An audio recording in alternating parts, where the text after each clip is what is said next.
I could see the top of a giant tornado that moved through the fields.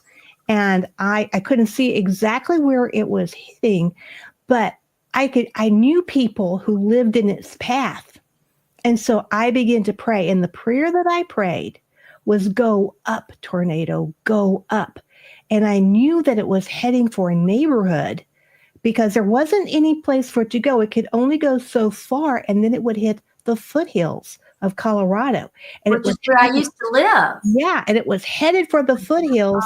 And there it was. And so I began to pray, go up, go up. And so later, like a week later, I ran into my son's teacher who lived in that neighborhood that I was praying about to go up. And he was an atheist. And so I said to him, did that tornado come to your neighborhood? He said, yes. And let me tell you what happened.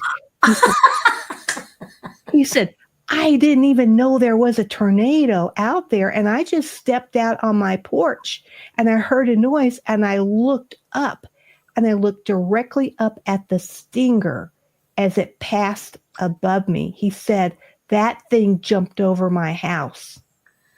Oh, Linda. And I said, oh my goodness, do you know what I was praying? He said, what?